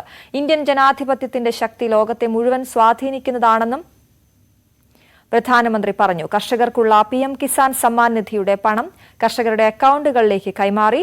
നരേന്ദ്രമോദി കാശി വിശ്വനാഥ ക്ഷേത്രത്തിലും ദർശനം നടത്തി. പിന്നാലെ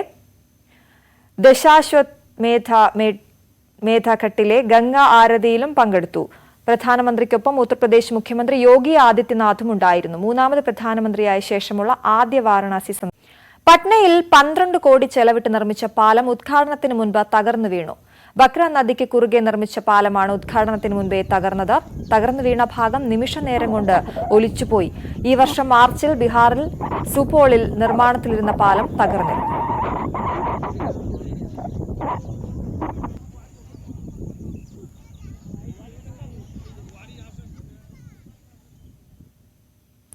ഇന്ന് 6 ജില്ലകളിൽ ശക്തമായ മഴ പെയ്യുമെന്ന് കാലാവസ്ഥാ കേന്ദ്രം. തിരുവനന്തപുരം, കൊല്ലം, ആലപ്പുഴ, എറണാകുളം, കോഴിക്കോട്, കണ്ണൂർ ജില്ലകളിലാണ് യെല്ലോ അലർട്ട്. നാളെ കാസർഗോഡ്, കണ്ണൂർ ജില്ലകളിൽ യെല്ലോ അലർട്ടും, വെള്ളിയാഴ്ച കണ്ണൂർ, കോഴിക്കോട്, മലപ്പുറം ജില്ലകളിലും ശനിയാഴ്ച കാസർഗോഡ്, കണ്ണൂർ, കോഴിക്കോട്, മലപ്പുറം ജില്ലകളിലും ഓറഞ്ച് അലർട്ടുമാണ്. മൂന്നാറിലെ ഭൂമി കയ്യേറ്റവുമായി ബന്ധപ്പെട്ട ഹർജികൾ ഹൈക്കോടതി ഇന്ന് വീണ്ടും പരിഗണിക്കും. വ്യാജപട്ടയം നൽകിയതുമായി ബന്ധപ്പെട്ട 19 റവന്യൂ ഉദ്യോഗസ്ഥർക്കെതിരെ സിബിഐ അന്വേഷണത്തിന് ഉത്തരവിടേണ്ടി വരുമെന്ന് ഹൈക്കോടതി കഴിഞ്ഞ ദിവസം വ്യക്തമാക്കിയിരുന്നു. ഉദ്യോഗസ്ഥരുടെ പങ്കാളിത്തം വ്യക്തമാക്കുന്ന രാജൻ മഡേക്കർ റിപ്പോർട്ട് കോടതിക്ക് സർക്കാർ കൈമാറിയിട്ടുണ്ട്. മൂന്നാർ മേഖലയിൽ സർക്കാർ ഭൂമിക്ക് വ്യാജപട്ടയം നൽകിയ സംഭവത്തിൽ റവന്യൂ ഉദ്യോഗസ്ഥർക്കടക്കമുള്ള പങ്കിനെക്കുറിച്ച് വിശദമായ അന്വേഷണത്തിനായി പ്രത്യേക അന്വേഷണ സംഘത്തെ നിയമിക്കുമെന്ന് സർക്കാർ നേരത്തെ കോടതിയിൽ അറിയിച്ചിരുന്നു. മൂന്നാർ മേഖലയിലെ കയ്യേറ്റം ഒഴിപ്പിക്കണമെന്നാവശ്യപ്പെട്ട് വൺ എർത്ത് വൺ ലൈഫ് എന്ന സന്നദ്ധ സംഘടന അടക്കം നൽകിയ ഹർജിയാണ് കോടതിയുടെ പരിഗണനയിൽ ഉള്ളത്.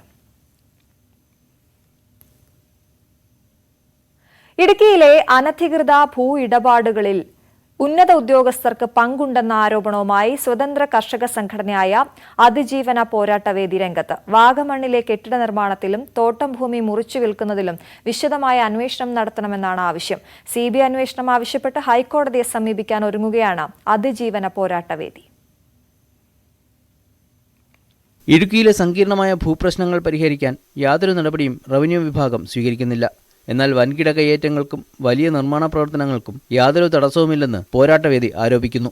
ചിന്നക്കനാലിലടക്കം ലൈഫ് പദ്ധതിയിൽ വീട് നിർമ്മാണത്തിന് NOC നിഷേധിക്കുമ്പോഴാണ് വാഗമണ്ണിൽ വൻകിട നിർമ്മാണങ്ങൾ നടക്കുന്നത്. ഇത്തരം ഇടപാടുകൾക്കെല്ലാം ജില്ലാ ഭരണകൂടത്തിന്റെ മൗനാനുവാദം ഉണ്ടെന്നാണ് ആരോപണം. നിർമ്മാണ നിരോധനമടക്കം അതിസങ്കീർണമായ ഭൂപ്രശ്നങ്ങൾ നിലനിൽക്കുന്ന മേഖലയിൽ പാട്ടഭൂമിയിൽ പോലും വൻകിട റിസോർട്ടുകൾക്ക് അനുമതി കൊടുക്കുന്ന നിലപാടെടുക്കുന്ന ജില്ലാ കളക്ടർ സാധാരണ പൗരന്റെ ലൈഫ് ഭവന പദ്ധതിയിൽപ്പെട്ട വീടുകൾ ഏലപ്പട്ടയ ഭൂമിയിലെ വീടുകൾ തടഞ്ഞു വച്ചിരിക്കുന്നു എന്നുള്ള ഗുരുതരമായ കുറ്റമാണ് ഞങ്ങൾ മുന്നോട്ട് വെക്കുന്നത്. അതുതന്നെയുമല്ല, പീരുമേട് മേഖലയിൽ വ്യാപകമായി ഉപേക്ഷിക്കപ്പെട്ട തോട്ടങ്ങൾ മുറിച്ചു വിൽക്കുന്ന ഒരു ഉന്നതതല റവന്യൂ സംഘത്തിന് നേതൃത്വം കൊടുക്കുന്നു എന്നും ഞങ്ങൾ കരുതുന്നു. ഇടുക്കി ജില്ലയുമായി ബന്ധപ്പെട്ട് ഹൈക്കോടതിയിൽ നിലനിൽക്കുന്ന ഭൂവിഷയങ്ങളിൽ കക്ഷി കൂടിയാണ് അതിജീവന പോരാട്ടവേദി. ജില്ലയിലെ അനധികൃത ഭൂഇടപാടുകളിൽ സംസ്ഥാനത്തെയും ജില്ലയിലെയും പ്രധാന ഉദ്യോഗസ്ഥരുടെ ഇടപെടൽ ഉണ്ടോ എന്ന് അന്വേഷിക്കണമെന്നാവശ്യപ്പെട്ടാണ് പോരാട്ടവേദി കോടതിയെ സമീപിക്കുന്നത്. ന്യൂസ് 18 ഇടുക്കി.